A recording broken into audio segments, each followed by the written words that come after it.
Welcome back to Blacklit Memory. Tonight, I want to share with you 3 Halloween stories from Appalachia, where the children at your door aren't asking for candy, they're asking to come inside. Out there, the fog runs so thick that even light loses its way, and folks still whisper, if a child knocks, but doesn't say your name, don't answer.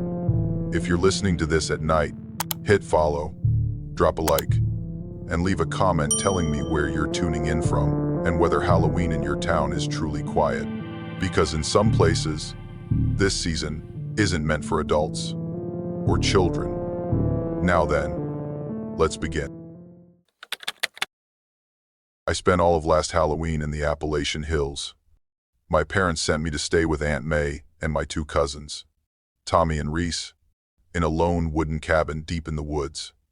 No neighbors. No streetlights, just the wind threading through the tin roof and the long shadows of old pine trees. At night, the silence was so complete I could hear the clock ticking like a needle pricking my ears. Aunt May had a lot of strange rules. She never explained them, just gave orders. No whistling after sunset. Don't stand in the field when the wind stops. If someone knocks but doesn't say your name, don't open the door. Tommy said it was mountain folk nonsense. Reese only repeated one thing. She says it to protect us. It not. Behind the cabin was an empty field. Used to be corn. Now, just weeds and fog. At the far end stood a broken fence. And beyond that, the woods. Every morning, Aunt May would burn incense and sprinkle salt along the edge of the land. She said simply, that's the line between what's alive and what should stay at rest. I thought she was being poetic. Now I'm not so sure. That Halloween morning, we were all up early. Tommy helped Aunt May sweep the porch and patch some loose roof shingles. Reese carried firewood and grumbled about the cold creeping in. I spent most of the morning carving jack-o'-lanterns from the last few pumpkins behind the shed. By noon, the fog had lifted, and the air was cool, but still. Everything was still, like the whole world was holding its breath, but not in a bad way. That night, we had dinner. Aunt May's thick venison stew, the kind that chews back. Afterward, we watched some old Halloween tapes Tommy had dug up from a box in the attic. One tape glitched halfway through, freezing on the image of a man in a white mask, standing perfectly still. Reese said that made it even scarier. Around midnight, after Aunt May had gone to bed, Tommy whispered, "Hey, let's go out back for a bit." Well, I looked at the clock. 11:42. Go where? I asked. There's an old shed near the woods. I saw it the other day, Tommy said. Quick trip. No one'll know. And he said it was an old hunter's campsite, but his voice had that edge like he was daring some unspoken rule. I didn't want to be the scared one, so I grabbed a flashlight and followed. Reese came last, quiet as ever. When we got there, the fog was thick like smoke. The flashlight beams bent through the mist, making our shadows ripple and blur. Tommy stepped into the shed and laughed. Nothing here but some old crates. I was about to say we should go back when Reese put a hand on my shoulder. There's someone out there. They'd as a critties, the light of ape brains. 2 kids stood at the edge of the field, maybe 10 meters away. A boy and a girl, spotless clothes, barefoot, both staring straight at us, unblinking. At first, I thought they were just lost kids, maybe out trick-or-treating and wandered too far.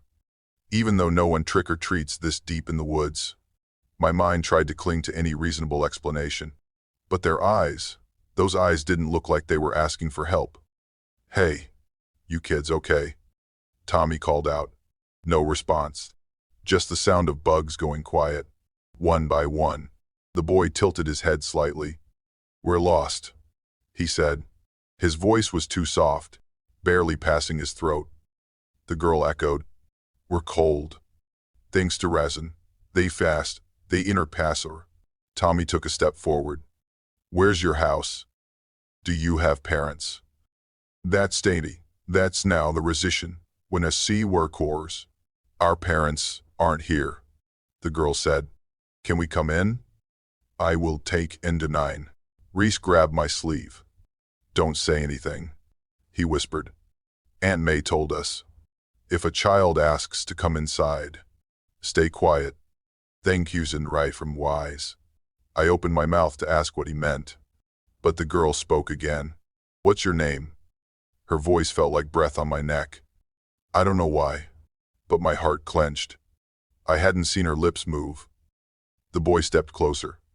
We just need a little warmth. There was not a go to a none. It's so cold, the girl added. We've been out here for a long time. This rake. The flashlight in my hand flickered. The beam passed over the boy's face, and I saw his eyes. Pitch black. No whites. No iris. Just 2 deep voids swallowing the light. I stepped back.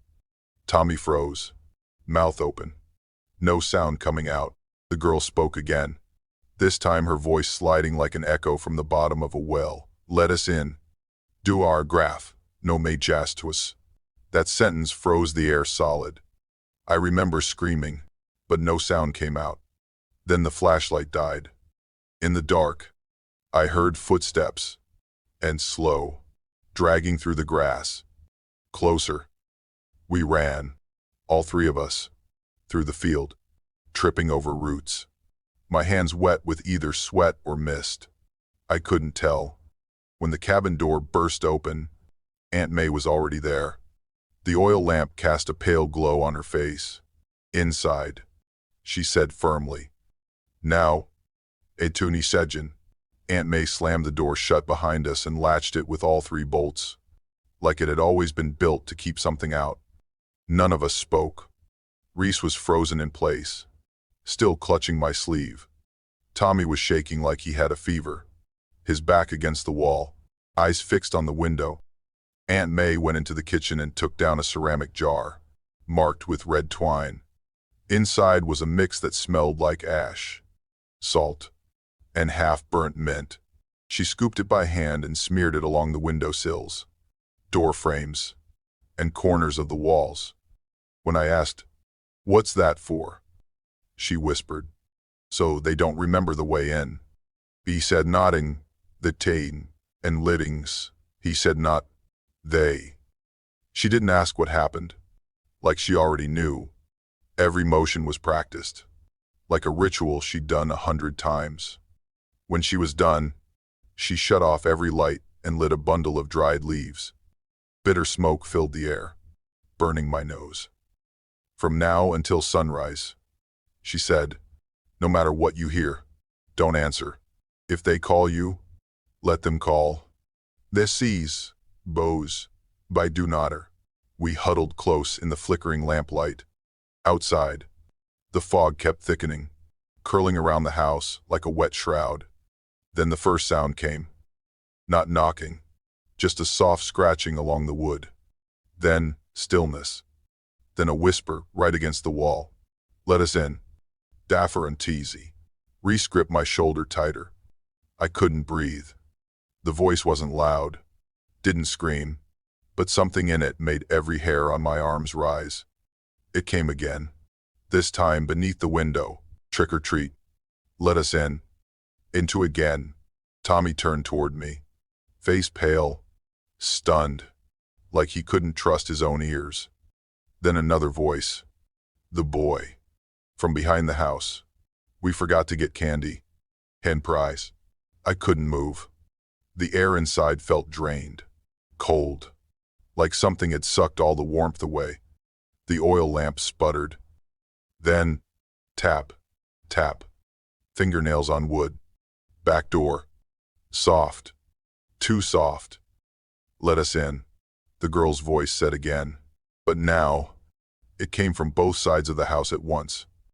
"It's Halloween. Don't be rude." He said, "Man." Tommy's lips moved. He almost replied.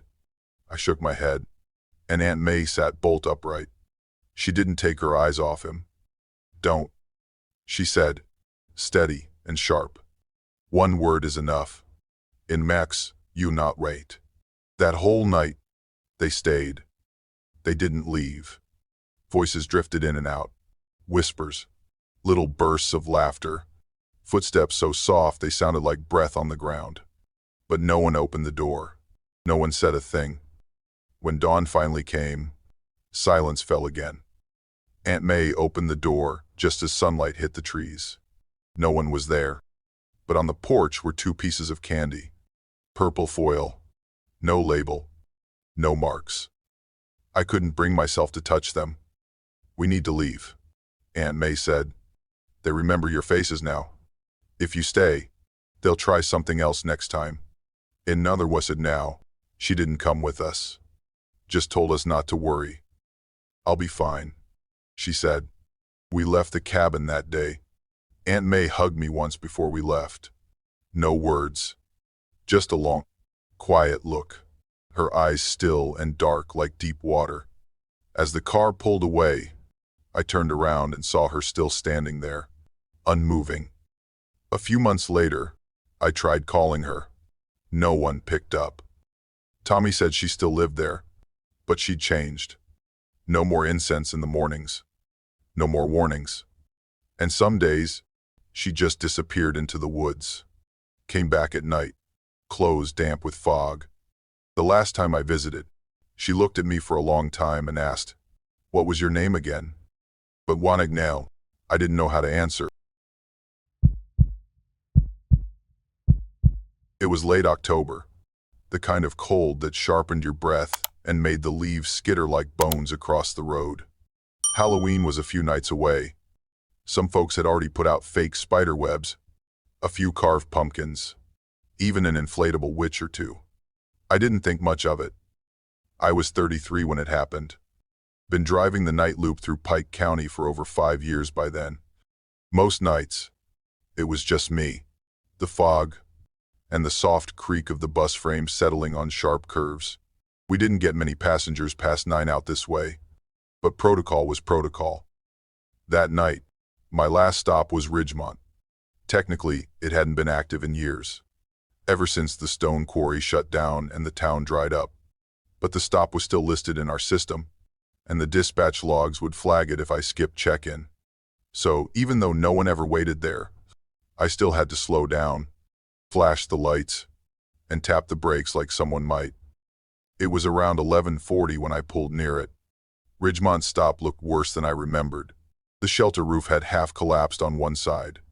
The bench sagged in the middle, and weeds had grown up around the base like the earth was trying to reclaim it.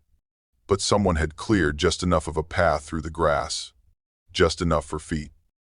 I figured maybe some kids were playing a Halloween dare. Happens every year. Teens sneaking around with masks or makeup trying to freak out drivers. I flipped on the high beams, and that's when I saw them. 2 kids. A girl and a boy, standing side by side at the edge of the shelter, like they'd just been called to line up for roll. Not sitting, not waving me down, just still. The girl was maybe 9 or 10. Clean denim dress. Heavy wool coat, too big for her shoulders. Sleeves hanging past her fingers. Her braids were neat, but the red ribbon on the left one was frayed like it had been chewed. The boy looked older, maybe 12. He wore a buttoned-up jacket with brass snaps and a corduroy collar. Dirt crusted the knees of his slacks, and his shoes didn't match. One laced, one slip-on. I squinted through the windshield. Thought maybe they were dressed up for Halloween, something old-fashioned. But the clothes looked real.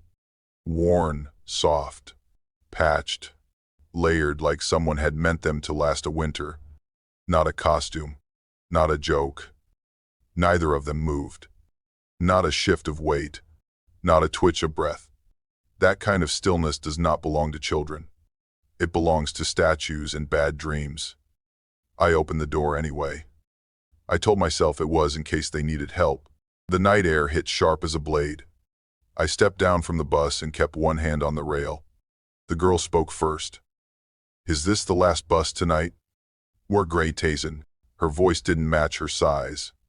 It was light, but hollow, like someone playing a recording through a plastic speaker. And there was a delay between the words and the shape of her lips. I blinked. My gut said no.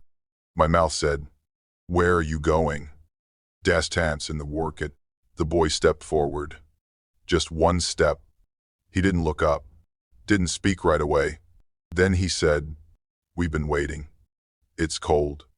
"Where dat to a by, done knowing," different said. His tone wasn't pleading, wasn't annoyed. It was like someone reciting a weather report. Accurate, but not emotional. Something in me tightened. My fingertips had gone numb, and not from the cold. I glanced back at the bus, then at the road behind it. No cars, no sounds but the wind in the trees. "Do you live around here?" I asked. They didn't answer. They didn't even look at each other. The girl tilted her head, just slightly, like she was trying to hear something from far away. Then she asked, "Are you going to let us on?" "These now, in our not a pan." The way she said it, it wasn't curiosity. It was expectation, like I was the one holding up a plan they already agreed to. I didn't know what to say. I looked down and realized I was standing just beside the door, right where passengers step up. I hadn't meant to move there, and that's when I saw their eyes. Not just dark. Wrong. The kind of black that doesn't catch light. Glossy, like oil on wet pavement. Like they weren't meant to see, only to show something looking out from the inside. I didn't run. I didn't shout. I just said, "Sorry, kids. This stop's closed." They could face. And then I turned. Fast, heading up the steps. I hit the door button. It hissed shut. Locked. The girl hadn't moved, but the boy had taken another step forward. Then something flickered in the rearview mirror. At first, I thought it was just fog. But no. There were two more figures standing at the back of the bus. One leaned against the bumper, hands resting flat. The other stood with arms at his sides, head tilted low, like he was trying to smell the engine. They hadn't walked there. They were just there. All four of them now. Still, watching. I sat down and gripped the wheel. My legs shook like I'd run 5 miles uphill. I didn't even check the mirrors again.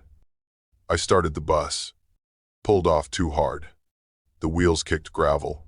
One of the kids turned their head to follow, but didn't step forward. They didn't follow. They didn't need to. I didn't look back until I was halfway down the mountain road. The trees blurred past like smoke. I kept driving until I reached the Pike Hollow lot. Shut off the bus. Climbed out. And stood there in the dark, breathing like I'd outrun a bear. The next morning, I found a printed ticket on my dash. No one else had keys. No one else had access. It read, Route 18B. Ridgemont stop, 11:47 p.m. Passenger, M. Tillerson. My name. My route. A stop we were supposed to have removed 4 years ago. I didn't tell the supervisor about the kids.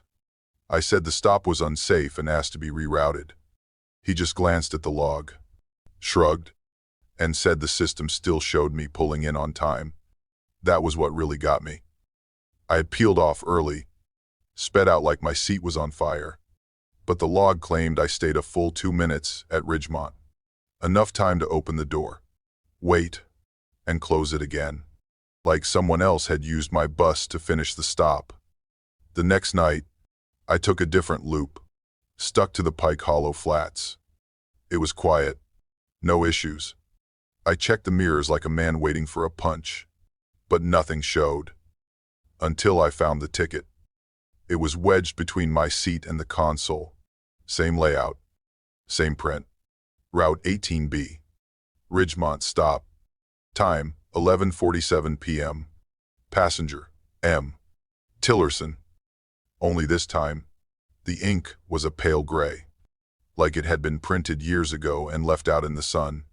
I threw it in the trash that night, locked the bus, walked out to my car with a flashlight on, even though the lot was lit. Told myself it was just a prank. Halloween was coming. After all, people did strange things this time of year. But the next morning, there were 2 more tickets. One folded into the pocket of my coat, one tucked inside my lunchbox. Next to the sandwich, I packed myself. I started checking every door. Asked Ricky if he ever heard of folks sneaking into the yard. He said no. Then he looked at me a second longer and added, "They don't need to sneak if the door is already open. It's the great penalty." I didn't ask what he meant. On October 30th, I called out sick, stayed home, closed every curtain, covered the mirrors like my grandma used to. I left the porch light on but didn't open the door, even when I heard footsteps on the gravel. The next day was Halloween. Dispatch put me back on Route 18B. I told myself to just get through it. One loop, one night, no stops. I avoided Ridgemont the best I could. Took a detour through the back road near Turner Hollow. It wasn't paved well, and the GPS glitched out twice. But at least it skipped the stop. I kept the radio off. Kept the lights on. Kept the windows shut tight. At 11:47, the dashboard beeped. Not the usual chime. A single tone. Long. Flat. The screen read, "Scheduled stop missed, Ridgemont." I cursed. Loud. The lights in the cabin blinked. Then the radio kicked on by itself. There was no voice this time. Just soft static. And under it, barely audible, the sound of leaves crunching. Slow. Measured. Then silence. When I looked up, I was on the Ridgemont Road. I swear I had not turned. I swear the wheel had not moved. But there it was. The sign. The trees. The crumbling shelter. And, in front of it, one girl. She stood alone. Same coat. Same braids. Same red ribbon tied neat this time. I did not stop. But the bus slowed on its own. The brakes eased like I was pressing them. But I wasn't. The lights inside flicked on. The cabin door slid open with a soft hiss. I gripped the wheel. Said no out loud. She stepped forward. Shoes crunching gently on the gravel. She reached the bottom step and did not climb. Just stood there, staring up. Her eyes caught the light this time. Still black. Still wrong. But now, they gleamed like glass set in ash. Then the boy appeared. From the other side of the shelter. Then a third child stepped from behind the tree line. I reached for the override switch. Hit it twice. The door finally hissed shut. The cabin went dark. I twisted the key. The engine would not start. They were still out there. Closer now. One stood beside the rear wheel well. One leaned gently against the glass. The third placed his hand on the windshield. And then I saw the fourth. Inside the bus. Standing at the back. Behind the last row of seats. Just watching. No sound. No breath. Just stillness. I turned. But there was nothing behind me. When I looked again, the fourth child was gone. So were the others. The bus lit back up. Engine started without a touch. I drove. Faster than I should have. Did not check the mirrors. Did not look at the dash. When I pulled into the yard, I left the lights on, door open, and walked straight to my car. I did not go back for the logbook. Later that week, someone dropped it off at my house. They found it on the driver's seat. Inside, on the last page, someone had slipped in a Halloween card.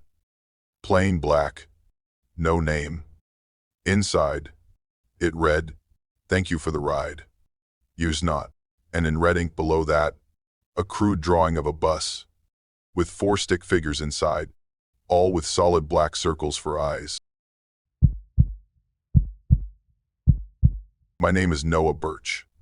I'm 57 years old, and I've lived alone on this hill for almost 20 years. I'm a carpenter, the kind of trade that needs both steady hands and steady heart. People without patience never last long in it.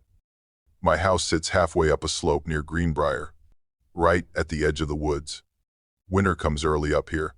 The fog rolls in by afternoon.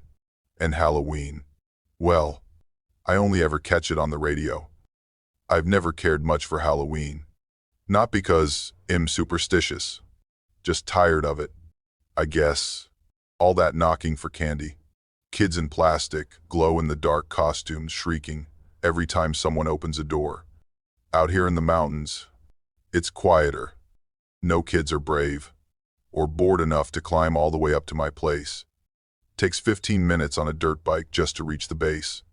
And even then, good luck finding the turnoff to my workshop. GPS doesn't even try. I thought I was safe from all that nonsense. That evening was foggy. Not wet enough to soak through a shirt, but enough to seep into the wood, making it groan in the beams. I was finishing the last table frame for the pastor down in the valley. Old oak, flexible but heavy. I worked late, and just as I killed the saw, I looked up and saw a faint light through the workshop window. At first, I figured it was headlights, but it didn't move. And the color, a dull orange, not like any halogen I'd seen. I opened the door and stepped out. The cold hit the back of my neck like someone had poured ice water down my spine. There it was, a jack-o'-lantern, sitting on the wooden steps to the firewood shed, one of those old-fashioned ones with a carved smile. Not fancy. But I hadn't touched a pumpkin since 2002. I was certain of that. And no one lived close enough out here to pull a prank like this. I walked closer. Inside, the jack-o'-lantern was a real flame. Not a battery or LED. A proper wick. A real candle. Burning steady. And yet, there was no wind. I bent down and blew hard. It didn't even flicker. I remembered what my grandmother used to say. If you ever find a lantern still burning on Halloween night, it means a spirit's still roaming. Or something worse is testing the door. Isn't that we're down there by him? Present in my set, not I. I'd laughed at that all my life. Until tonight. I didn't kick it away. I don't know why. I just couldn't. I picked it up with one hand, brought it closer to the front door, and hung it on the old hook next to the steps. Then I went back inside. The radio was still playing soft jazz, some old saxophone recording that sounded like it was taped from vinyl. I was about to wash my hands when the signal cut out. Not static, not power loss, just silence. Then a child's voice came through, not singing, not speaking clearly. Just, let us in. He's now the one. I froze. No music. No static. No signal. The jack-o'-lantern outside was still glowing. I switched channels. Nothing but wind. The sound of someone blowing directly into a mic. I unplugged the radio. The silence stayed. I told myself. Probably just some kids messing around with a walkie-talkie, hitting the same frequency. Until the knocking started. 1, 2, 3 soft knocks, like fingertips brushing damp wood. I walked over and opened the door. No one. But the jack-o'-lantern was back on the first step. I had hung it up. I was sure of it. I looked around. No footsteps. No engine sound. No tire tracks, despite the ground being wet enough to catch a cat's paw. Then I saw them. 2 children, a boy and a girl, standing just beyond the fence, maybe 4 meters away. They didn't move. The boy was taller, maybe 10 years old, wearing a white shirt with the top buttons undone, dusty black pants, and a buzz cut. The girl was smaller, in a plain, old-fashioned dress, white once, now smudged like it had been dragged through ash. They both stood straight, arms at their sides, not breathing. I swallowed hard. You kids lost or something? Raisin Trujan. No answer. It's late. Not safe to wander. Where's your home? I live in the Feetian. Still nothing. I took a step back. The wind had died. No bugs. No rustling. Nothing. Then, both of them spoke at once, in perfect unison. The tone was flat, cold, like a piece of metal dropped in water. Mister, can we come in? It's so cold. Something knotted in my gut like a rope pulling from the inside. Their voices didn't carry pleading. No emotion. Just recitation. Our parents will be here soon, the boy added. We just need somewhere to wait, just for a little while. They're 2-9. I looked closer at their faces. Skin pale like candle wax. No shine, no blush. But it was their eyes that stopped me cold. No whites. No pupils. No reflection. Just solid black. Deep. Like holes through their skulls. I clenched my hand on the door frame. Sorry, I said, my voice dry as sun-baked dirt. I can't help you. Ain't ship. They blinked. At the exact same time. Unnaturally. Like machines. The girl tilted her head. Her lips moved. But the sound echoed inside my skull, not from her throat. Just a little while. A chill spread down from my neck to my spine. I couldn't lift my foot. Couldn't close the door. The air felt thick. Like breathing through syrup. Each heartbeat pounded in my ears like water sloshing inside a tin bucket. Then from the woods behind them, I heard something. Clack. Clack. TTK. Tack-gay. Like someone tapping bone against a hollow tree. Not fast. Not slow. Just steady. They turned toward it. But not their bodies, their necks rotated. Puppet smooth. Heads swiveling unnaturally. And then, they drifted back. Not walking. Not stepping. Just sliding. Like pulled on wires. And vanished into the fog. I don't remember if I slammed the door shut with my hand or my shoulder. All I know is that by the time I realized what I was doing, the lock was turned, and the bolt was set. I stood there, chest rising like I had just run uphill. Cold sweat slid down my back, even though the wind outside hadn't returned. Inside, it felt darker than before. The ceiling light dimmed, then flickered back to life as if nothing had happened. Only the radio stayed dead. I pressed the power button. No response. The cord was still plugged in, but the machine was completely silent. I staggered over to the wooden chair near the fireplace and picked up the small axe I usually use to split kindling. It wasn't heavy, but it felt solid enough in case I needed something to defend myself. My fingers were numb, like the blood had stopped moving properly. I sat there, staring at the narrow gap in the door where, just minutes ago, 2 children had stood like statues. Nothing there now. No sound. No movement. No light. Then I looked up. The lantern was still burning, hanging calmly on the old hook by the door where I'd placed it. Its flame steady, untouched by wind. I thought about taking it down, but something inside held me back. It wasn't fear of fire. It wasn't superstition. It was something quieter. A voice at the back of my mind that whispered, if it's still burning, then they're still out there. I sat like that for over an hour. Maybe 2. Time blurred when my mind was strung tight as a wire. Outside, the fog held. No owls. No crickets. The fireplace had gone to ash, but I didn't dare get up to relight it. Then everything shifted. A breeze slipped in through the back window, carrying a scent of ash and something sweet. Honey. No, sharper than that. Sweeter and more acrid, like burnt pumpkin left to rot. And then I heard it. Footsteps. Not fast, not hurried, but steady. And on wood. The strange part was, the sound came from the back of the house. I sprang up, gripping the axe tight. My house had only 2 doors. The front one was locked tight, but the back one, had I locked it? The footsteps stopped just as I reached the kitchen. Silence. I stood frozen, barely breathing. Then came the sound. A soft click. The back door was open. I didn't see it swing.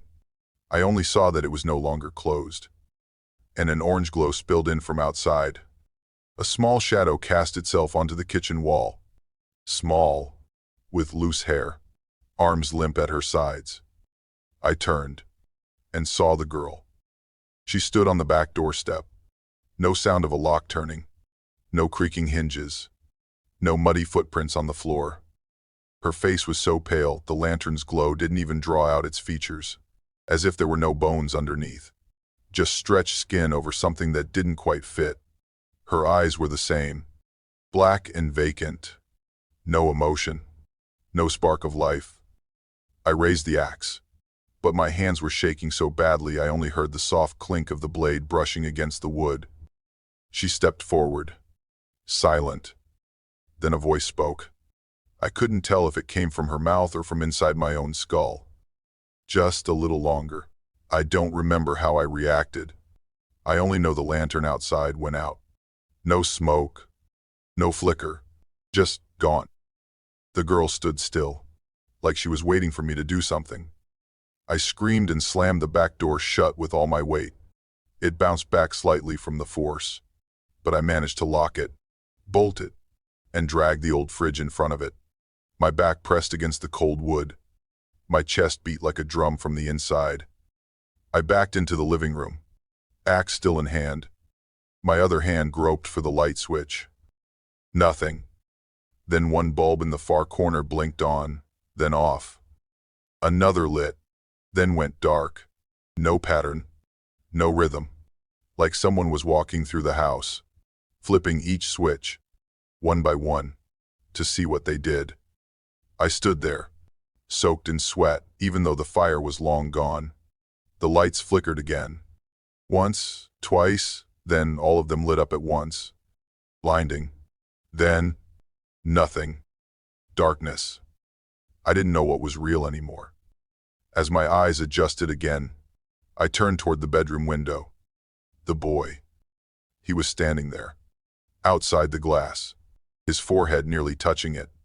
Those deep black eyes staring straight at me, unblinking. His mouth moved, but no sound came out. I still heard him. A whisper, not in the room, but inside my mind. Just one night, please. Mister, just one night. I rushed forward and yanked the curtains closed.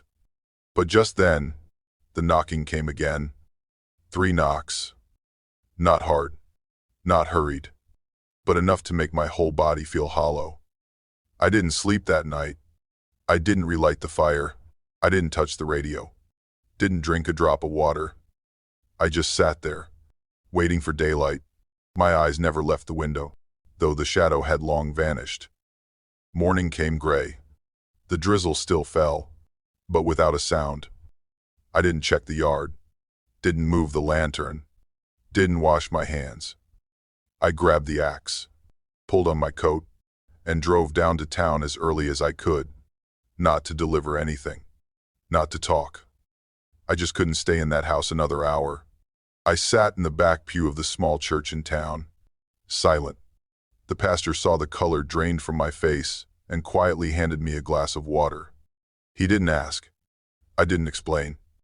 I still live there, still work with wood, but I changed the doors, reinforced them, cross-nailed, 2 iron bolts.